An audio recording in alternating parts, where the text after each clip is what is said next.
दोस्तों नमस्कार। 29 दिसंबर को अल्फा राज्य सरकार और केंद्र सरकार के बीच एक शांति समझौता होने की बात कही जा रही है। यह त्रिपक्षीय समझौता ऐसा माना जा रहा है कि असम में स्थायी शांति की दिशा में बड़ी भूमिका निभाएगा। यहाँ पर जो प्रो टोक ग्रुप है, अल्फा का जो वार्ता समर्थक ग्रुप है, जिसका नेतृत्व अरविंद राजखोवा कर रहे हैं, इस ग्रुप के अरविंद राजखोवा, अनूप चेतिया और शशधर चौधरी पिछले एक हफ्ते से दिल्ली में है। वहाँ पर वो आईबी के जो डायरेक्टर हैं तपन डेका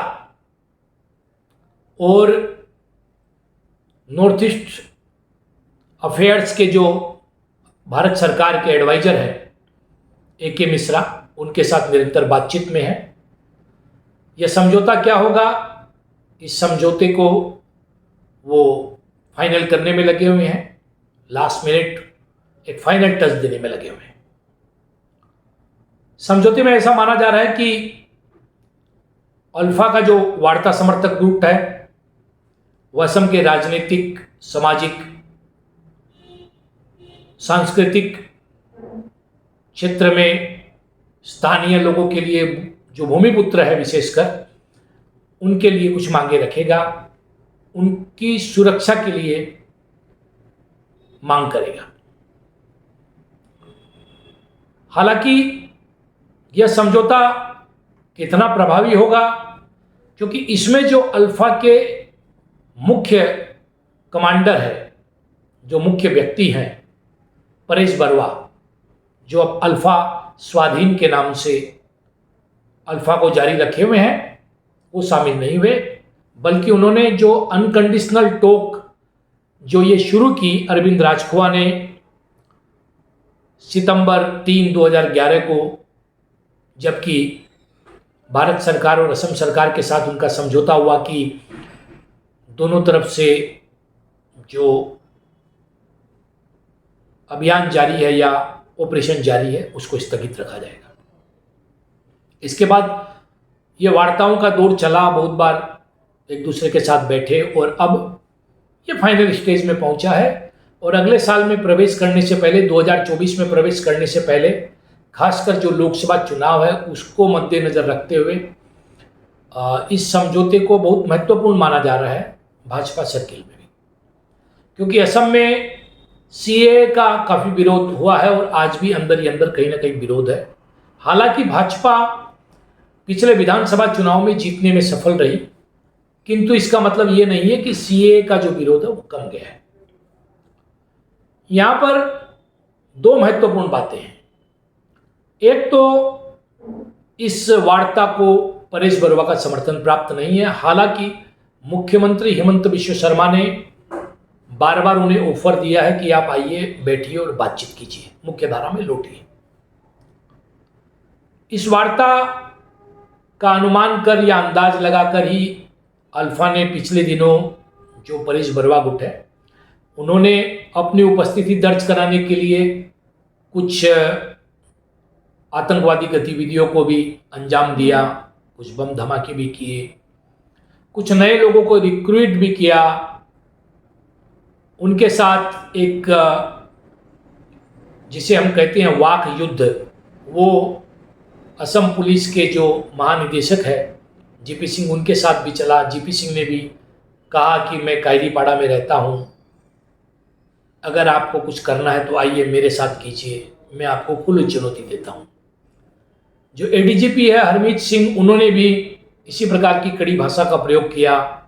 अल्फा के विरुद्ध कुछ अभियान भी सरकार ने कड़ी शुरू किए। कोई एक इनकाउंटर भी हुआ जिसमें कुछ लोग घायल भी हुए हैं। तो इस प्रकार से दोनों पक्षों की ओर से अब कड़ी भाषा का प्रयोग कर रहे हैं।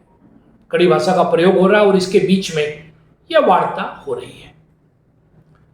इस वार्ता में जो मांगे रखी जाएंगी, हो सकता है कि जो 6 जनजाति है वो अनुसूचित जाति जनजाति का जो स्टेटस डिमांड कर रही है वो भी बात उठाई जाए किंतु मूल मुद्दा और मूल प्रश्न ये है कि अल्फा का ये जो वार्ता समर्थक गुट है, ये जो बातें उठा रहा है, यही बातें असम समझौते में समाहित है। 1985 में तत्कालीन राजीव गांधी की सरकार के साथ जो असम समझौता हुआ था, वो असम समझौते को 38 साल बीत गए हैं और अब तक वह समझौता लागू नहीं हुआ है। एनआरसी की प्रक्रिया की गई थी, बाद में खुद मुख्यमंत्री हिमंत बिश्व शर्मा ने कहा कि एनआरसी में भूल हुई है। अब वो एनआरसी से भी जो गलत नाम समाहित हो गए हैं उनको हटाने की बात कर रहे हैं। सीएए लाने के बाद में जो यहाँ के स्थानीय जो लोग हैं, इंडिजिनस लोग हैं, भूमिपुत्र लोग हैं, वो जो कॉन्स्टिट्यूशनल सेफगार्ड मांग रहे हैं अपने लिए कि विधानसभा में उनकी सीटों का आरक्षण हो, उनकी भाषा संबंधी उनको अधिकार प्राप्त हो या भूमि पर उनको अधिकार प्राप्त हो, ये जितनी बातें हैं, यही बातें अल्फा का वार्ता समर्थक गुट सरकार के सामने रखेगा। इसमें नयापन कुछ भी नजर नहीं आ रहा है। तो क्या ये मांगे जो 38 सालों में नहीं मानी गई है, सीए लाकर कहीं ना कहीं इन मांगों को जो है न्यूट्रलाइज करने की कोशिश की गई है, वह बातें एक बार फिर से मांगी जाएगी? क्या सरकार सीए के मुद्दे पर पीछे हटेगी या वार्ता समर्थक जो गुट है अल्फा का, वो सीए को मानेगा? क्योंकि असम के लोगों में, खासकर भूमिपुत्रों में, सीए को लेकर एक असंतोष है। साथ ही परेश बरवा जब इस वार्ता में शामिल नहीं हो रहे हैं तो ये वार्ता कितनी कारगर होगी, यह भी देखने की बात होगी। तो यह सब सारे मुद्दे हैं जो वार्ता समर्थक गुट के सामने, राज्य सरकार के सामने और असम सरकार के सामने रहेंगे। केवल इसमें राजनीतिक जो पॉइंट हासिल करने के लिए या पॉलिटिकल ब्राउनी पॉइंट स्कोर करने के लिए अगर वार्ता की जा रही है तो ये एक वार्ता हो सकती है, किंतु इसका लाभ नहीं होगा। अगर सही मायनों में इसको अंजाम तक पहुंचाना है तो जो भी समझौता हो उसको कड़ाई से और टाइम फ्रेम में लागू करना पड़ेगा, टाइम बाउंड उसको जो है लागू करना पड़ेगा, तभी वह समझौता कारगर होगा या सरकार पर या इस वार्ता समर्थक गुट पर लोगों की आस्था जो है वो बनेगी, विश्वास आएगा। नहीं तो इसका भी हाल असम समझौते के जैसा होगा। तो हम उम्मीद कर सकते हैं कि सरकार, केंद्र और राज्य की और वार्ता समर्थक गुट सब अच्छी मंशा लेकर असम के लोगों के, विशेषकर भूमिपुत्रों के हितों को ध्यान में रखकर समझौता करेंगे, फैसला करेंगे, उस पर अडिग रहेंगे, अटल रहेंगे और काम करेंगे। देखते रहिए नॉर्थ ईस्ट तक। सब्सक्राइब करना न भूलें।